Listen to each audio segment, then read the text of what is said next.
Bonjour, vous le savez sans doute, l'appellation temps de l'Avent, A-V-E-N-T, peut se traduire par le terme présence, arrivée ou venue.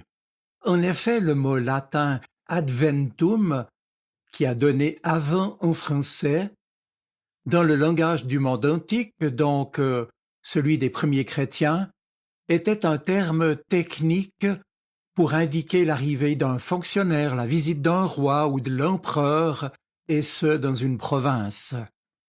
Ainsi, tout naturellement, les chrétiens adoptèrent le terme adventum avant pour exprimer leur relation avec Jésus-Christ, parce que Jésus est leur Seigneur, Jésus est le roi, entré dans cette pauvre province appelée la terre, pour rendre visite à tous. Et à la fête de sa venue, ce roi, le Seigneur, Jésus, fait participer tous ceux qui croient en lui, tous ceux et celles qui croient dans sa présence. Ils ont donc proclamé de la sorte que Dieu est ici, qu'il ne s'est pas retiré du monde, qu'il ne nous a pas laissés seuls. Et aujourd'hui, même si nous ne pouvons pas le voir ni le toucher, il est bien ici, il vient nous rendre visite de multiples manières. Et bonne nouvelle, il vient te visiter toi aussi. Le temps de l'Avent est donc celui d'une visite. Et dans ce cas, il s'agit d'une visite de Dieu. Dieu qui entre dans ma vie et qui veut s'adresser à moi. Or, avouons-le, dans notre existence quotidienne, souvent nous constatons n'avoir pris que bien peu de temps pour le Seigneur, et on a fini par être absorbé par ce qu'il fallait faire. Alors n'ayons pas peur. L'Avent, ce temps dans lequel nous sommes entrés, nous est donné et redonné pour nous inviter à méditer et à intégrer l'importance extrême de cette visite que Dieu nous a faite et qu'il renouvelle mystérieusement pour nous, si nous sommes prêts à l'accueillir en nous, bien entendu. C'est ce que disait déjà le prologue de l'évangile de Jean, invoquant l'incarnation du Fils de Dieu. Dieu s'est fait chair. La parole, le Logos, Jésus-Christ, Fils de Dieu, s'est fait homme. Alors voici ce que l'évangile de Jean en dit. La parole est venue dans son propre pays, mais les siens ne l'ont pas accueillie.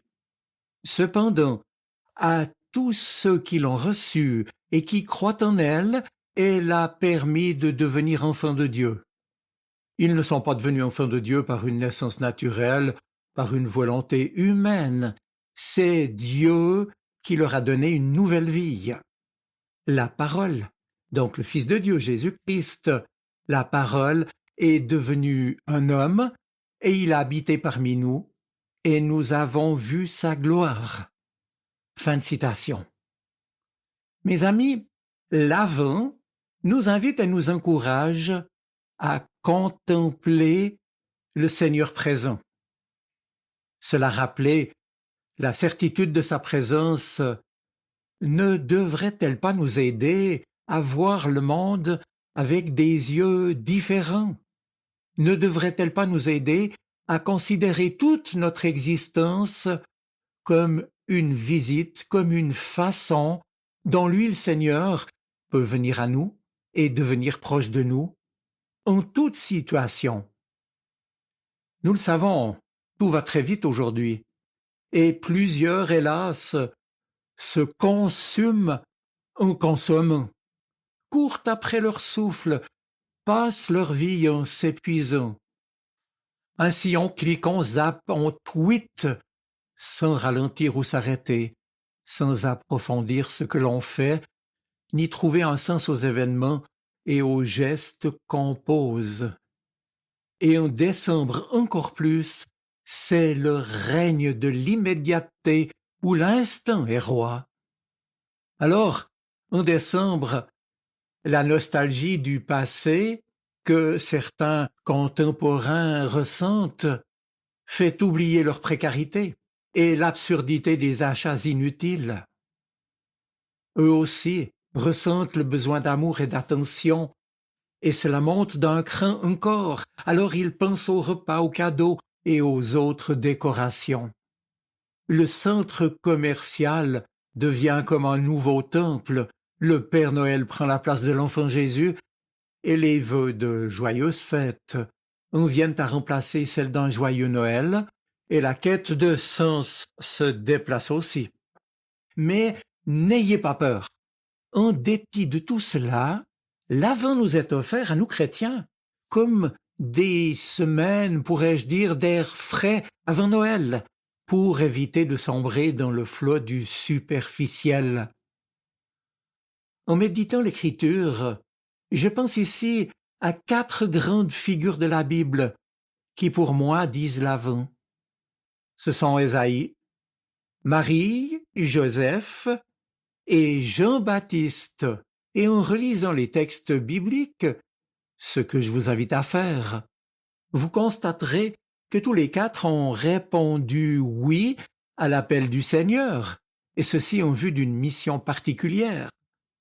4 appels, 4 demandes de collaboration, 4 vocations et 4 réponses décisives à l'appel, à la parole qui crée du sens encore aujourd'hui dans notre monde, hélas de plus en plus consumériste et individualiste, pollué et injuste.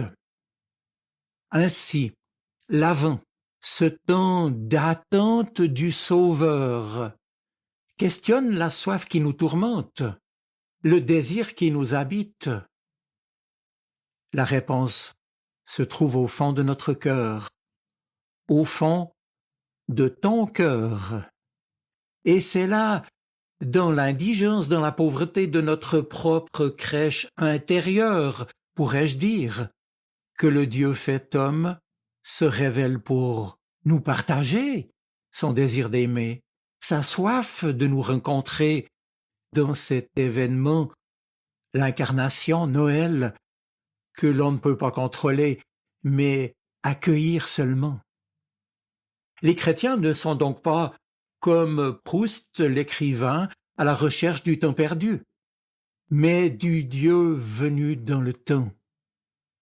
Et l'Avent nous invite à passer de nos besoins illusoires à l'espérance qui fait vivre. Mes amis, n'ayons pas peur ni d'aujourd'hui ni de demain, même si demain nous semble compromis et si l'avenir nous semble sombre. L'attente et l'espérance sont ce que nous enseigne l'Avent. Attendre le Seigneur qui vient sans cesse. Attendre seul et avec d'autres ce qu'il veut faire en moi et en eux. Et puis le laisser agir, le laisser faire, le laisser travailler ma vie, le laisser travailler en soi, au cœur de notre existence personnelle et communautaire. Un peu comme une femme attend un enfant. Le temps de l'attente, le temps de l'espérance. N'ayons pas peur de ce que Dieu peut et veut faire dans nos vies personnelles et dans notre communauté chrétienne. Car le temps de l'Avent est aussi un temps d'éveil. Éveil à soi d'abord pour mieux s'éveiller en Dieu. En écho, souvenez-vous à cette parole de Jésus, c'était en Luc 21, « Restez éveillés et priez en tout temps ». Dans notre société saturée d'images, l'enfant de Bethléem nous aide à regarder autrement, à vivre autrement, à garder courage, à se désencombrer pour mieux s'ouvrir au Seigneur et aux autres, et puis à s'émerveiller de la beauté qui nous entoure, malgré le mal, la haine et la souffrance. Bref, c'est par la venue du Fils de Dieu, c'est par l'incarnation de Jésus-Christ, par sa venue dans notre humanité, que Dieu vient relever nos têtes, habiter nos questions et nos cris, éclairer nos veilles et nos engagements. temps de l'Avent, temps d'espérance. L'espérance nous tire en avant pour aller plus loin et nous fait traverser les épreuves de la vie. Avec l'espérance, nous n'avons jamais fini de naître, quoi qu'il puisse arriver. Espérer, prier, méditer, alors pour laisser le Christ naître et grandir en nous. C'est lui qui nous aide à devenir plus humains, qui nous libère des forces du mal et de la mort. L'Avent, c'est un temps d'espérance et un temps d'éveil pour nous rappeler que Christ est là aujourd'hui comme il sera encore demain à nos côtés, à tes côtés. N'ayons pas peur. Cela dit, vous l'avez compris, c'est bien sûr la foi qui donne tout son sens à Noël et à cette espérance.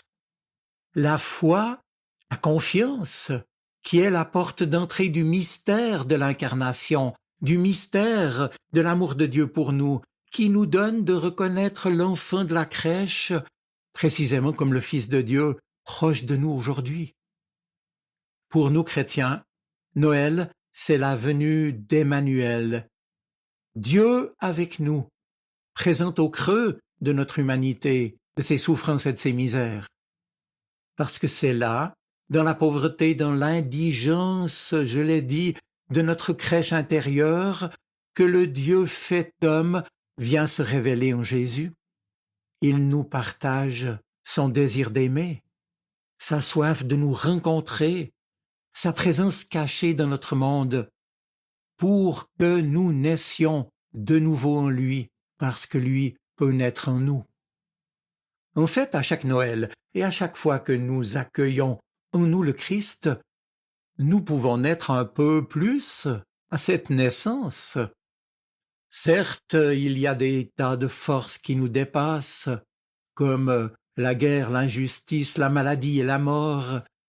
Et souvent aussi, avouons-le, il n'y a pas ou bien peu de place à l'hôtellerie de notre cœur pour accueillir l'enfant qui veut naître en nous et nous apporter la paix et la joie intérieure, c'est vrai. Mais n'ayons pas peur de ce qui peut advenir. Pourquoi? Parce que l'Avent nous donne aussi cette confiance que Dieu nous tient au creux de son amour, comme il l'a fait pour Marie et Joseph, ces deux personnages de la Nativité qu'on peut encore voir dans certaines vieilles crèches qu'on a gardées ici ou là. Et peut-être Marie et Joseph vont-ils par leur exemple vous aider dans la disponibilité qu'ils ont offert à l'action de Dieu au travers de leur vie. Oui, peut-être vous aider vous aussi à accueillir le Fils de Dieu dans le silence. Un silence qui est communion au mystère de Dieu qui se fait présent en nous et au milieu de nous. C'est un silence profond qui accueille la parole de Dieu. Un silence en quelque sorte d'enfantement qui me fait entrer dans la nudité et donc de ma crèche intérieure. C'est là que Dieu naît, au plus intime de moi-même, quand je lui dis oui Seigneur, quand comme Joseph et Marie, je lui dis qu'il soit fait selon ta volonté, je veux bien être ton collaborateur, je veux bien t'accueillir, je veux bien que ma vie serve à ta gloire. Et ce qui est certain, c'est que nous n'avons jamais fini de naître et de devenir par Dieu et en Dieu. Notre croissance est en lui, par lui et pour lui. Et cela finalement jusqu'à notre ultime enfantement dans son royaume de lumière. Telle est notre ultime espérance. N'ayons donc pas peur de contempler l'enfant de la crèche et de méditer sur ce grand paradoxe, à savoir que Dieu s'est laissé voir dans un visage humain, que Dieu s'est laissé rencontrer, est venu nous rencontrer en une personne, Jésus-Christ, Jésus de Nazareth, son Fils. Une manifestation de Dieu en notre humanité, c'est vrai inconcevable pour ceux et celles qui ne partagent pas la foi chrétienne. Or, pour le dire simplement, la communication que Dieu fait de lui-même en Jésus nous montre qu'il n'existe qu'en s'abaissant, qu'en se donnant. Étrange pauvreté d'un Dieu libre qui se donne. Étonnant amour, étonnante humilité d'un Dieu fait homme qui, lui, a soif de notre amour et que nous contemplons en le cherchant au cœur de notre quotidien, un peu à la suite des mages qui avaient vu se lever son étoile. Lui, le Seigneur, Jésus, qui aujourd'hui se révèle aux autres par le témoignage de notre foi. N'ayons pas peur. C'est du dedans que nous pouvons saisir jusqu'où Dieu est fragile. L'amour désarmé, c'est son seul pouvoir. Et lui ne tire pas les ficelles de notre vie comme si nous étions des marionnettes. L'humanité du Christ nous révèle cette vulnérabilité divine remise entre nos mains. Comme l'enfant de la crèche, Dieu se fait sans défense et il ne peut rien faire sans nous, comme il ne pouvait rien faire sans Marie et Joseph. Il s'expose à chaque moment à notre générosité ou à notre indifférence. Il nous rejoint sans cesse dans sa faiblesse et non dans sa toute-puissance qui ne pourrait que nous écraser. Alors à la question « Où est-il ton Dieu ?» qu'on nous pose parfois, notre réponse consiste à affirmer qu'il est précisément présent dans ce qui est faible, fragile et vulnérable, comme l'enfant de Bethléem. En naissant dans une crèche et en acceptant de mourir sur la croix, oui, Dieu se dit dans la fragilité de son amour que la mort pourtant n'a pas pu retenir. Dieu se révèle dans la vulnérabilité du crucifié et la victoire aussi du ressuscité. Il ne s'impose pas, mais dans son amour, il se livre à notre liberté jusqu'à mendier notre amour. N'en ayons pas peur. Si Dieu, Père, Fils et Esprit, s'est fait faible, petit, démuni, exclu, c'est aussi pour nous libérer du cauchemar d'un Dieu justicier. C'est pour nous libérer de notre culpabilité, c'est pour nous accorder son pardon. Et ce Dieu qui s'abaisse par amour, qui se donne de la crèche à la croix. C'est le paradoxe qui unit souffrance et joie à Noël, mais aussi à Vendredi Saint et à Pâques. C'est le paradoxe, c'est le mystère, c'est la bonne nouvelle de son amour pour nous et pour toi.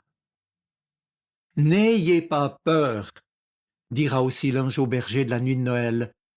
Eux, ces petits, ces exclus qu'on marginalisait parce que jugés impurs, indignes du respect des autres. La joie des bergers naîtra alors de la bonne nouvelle de la venue du Fils de Dieu, couché non pas dans un palais somptueux dans la capitale, mais dans la mangeoire d'une écurie d'un village. Lui qui était pourtant le roi des rois, qui s'est fait ainsi petit, pauvre, fragile et vulnérable, je le répète, pour nous rejoindre tels que nous sommes. N'ayons donc pas peur, et vivons aussi intensément le présent, le jour qui nous est donné. Vivons-le projeté vers l'avenir, un avenir chargé d'espérance. Et l'avant chrétien, A-V-E-N-T, l'avant chrétien devient de cette manière une occasion de réveiller en nous le sens véritable de notre foi, qui est le salut en Christ. Lui, le Messie attendu pendant de longs siècles, est né dans la pauvreté de Bethléem. En venant parmi nous, il t'offre, il nous offre et continue de nous offrir le don de son amour et de son pardon. Et puisqu'il est présent parmi nous, et en attendant son retour, nous pouvons prier lui adresser la parole, lui présenter nos peines, nos souffrances, ce qui nous afflige, et puis aussi l'impatience et les questions qui souvent jaillissent dans notre cœur.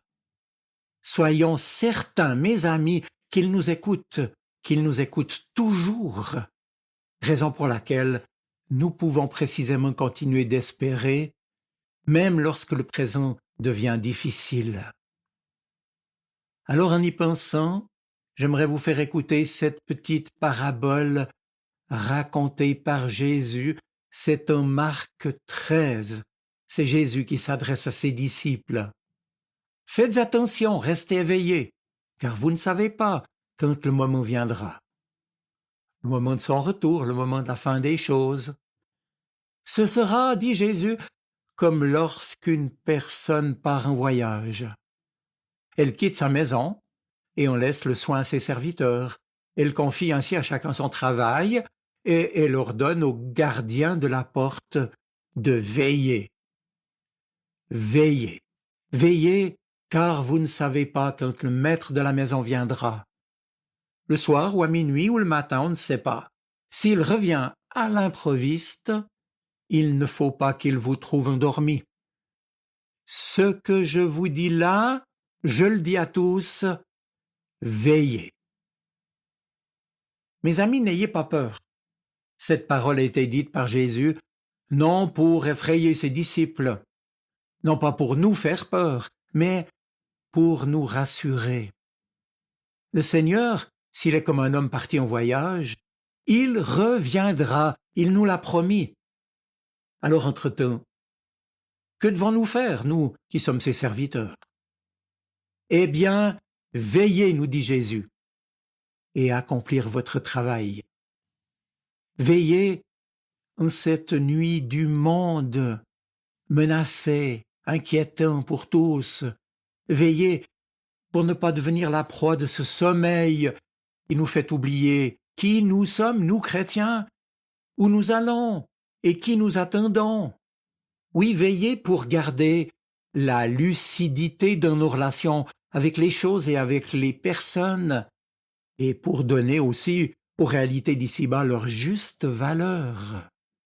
Veillez pour demeurer attentif au temps qui passe, pour ne pas vivre de façon superficielle et absurde. Heureux celui qui veille, dit également le livre de l'Apocalypse au chapitre 16.